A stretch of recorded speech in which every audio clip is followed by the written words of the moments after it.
কেন্দ্রে তাদের নেতাকর্মীদের অনুপ্রবেশের চেষ্টা আমরা দেখেছি দিনব্যাপী, এবং গতকাল রাত থেকে সেটা ছিল ভোটের আগের রাত থেকে। আরেকটা অনিয়ম ছিল, কয়েকজন প্রার্থী আপনারা দেখেছেন যে একদিন আগে তারা নির্বাচন থেকে তারা তাদের অবস্থান প্রত্যাহার করে নেয়, তারপরে তাদের এজেন্টদেরকে আজকে আমরা সেই কেন্দ্রগুলিতে আমরা খুঁজে পেয়েছি। যেমন মোরক মার্কা, এখানে এজেন্ট কিন্তু আজকে তারা এখানে কাজ করেছে। তারপর গুলশান মডেল স্কুল, সেখানে আমরা একজন প্রিজাইডিং অফিসার ওখানে যে কলেজের প্রিন্সিপালের রুমে নিয়ে উনি ভোট গ্রহণ করিয়েছেন। আমরা সেটার ভিডিও সহ এভিডেন্স আমরা দিয়েছি, রিটার্নিং কর্মকর্তা বরাবর আমরা অভিযোগ দিয়েছি, বাট কোনো প্রতিক্রিয়া আমরা পাইনি। হ্যাঁ, একদম ব্যালট বই সহ সেখানে আমরা পেয়েছি। এটা ছিল। তারপরে হলো আপনার আমাদের যে স্বাক্ষরিত যে রেজাল্ট, এটার সাথে অস্বাক্ষরিত একটা তারা দিয়েছে, এটার মধ্যে মিল ছিল না। যেমন রমিজউদ্দিন কলেজ এখানে একটা ছিল এরকম। নির্বাচন কমিশন থেকে মানারত স্কুল অ্যান্ড কলেজের বেশ কিছু শিক্ষকদেরকে তারা সিলেক্ট করে যে তারা এখানে পোলিং অফিসার হবে, প্রিজাইডিং অফিসারও ছিলেন। নির্বাচনে জাস্ট 2-1 দিন আগে বলছে আপনাদের দায়িত্ব পালন করার দরকার নেই। এভাবে আমরা বিভিন্নভাবে দেখেছি যে 17 আসন নির্বাচনটা এখানে ফেয়ার হয়নি,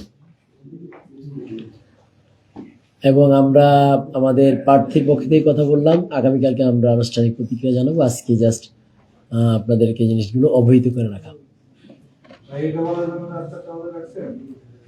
না, আপনাদের যদি কোনো প্রশ্ন থাকে আমরা নিতে পারি, বাট খুব বেশি প্রশ্ন আমরা নিব না আর কি। না, রেজাল্ট পাবলিশ তো হয়েছে 1টার পরে, সেই কারণে দেরি হয়। আপনাদেরকে ডাকা মানে লেট হওয়ার কারণে আমরা আনুষ্ঠানিক রেজাল্ট পেয়েছি 1টারও পরে, কিন্তু বিভিন্ন মিডিয়া এবং বিশেষ করে বিএনপির মিডিয়া সেল থেকে আমরা দেখতে পাচ্ছি যে 8টা থেকে তারা অলরেডি রেজাল্ট পাবলিশ করছে। এই যে এই রেজাল্টগুলো তারা কোথায় পাচ্ছে?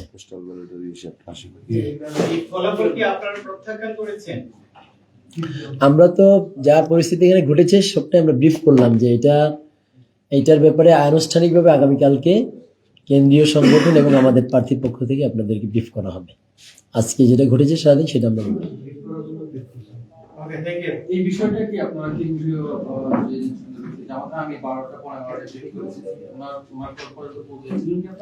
আমরা যে অনুমানগুলো হয়েছে সেগুলো আমরা জানিয়েছি কেন্দ্রীয় সংগঠনকে, বাট আমরা যদি ফাইনাল রেজাল্ট পাচ্ছিলাম না, সেই কারণে সবগুলো বিষয় আমরা নিয়ে আসতে পারিনি। একটা দোষ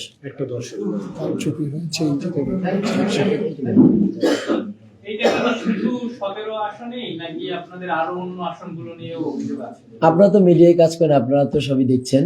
আমরা স্পেসিফিক 17 আসন নিয়ে কথা বলছি।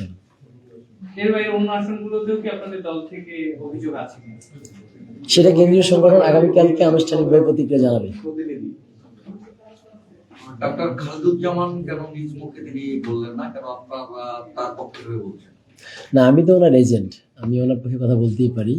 উনি হয়তো আগামীকালকে আনুষ্ঠানিক বলবেন আর কি। রাত হয়ে গেছিল, অনেক রাত হয়ে গেছে। নির্বাচনী কাজে তো আসলে টায়ার্ড ছিলেন, সবাই টায়ার্ড আমরা।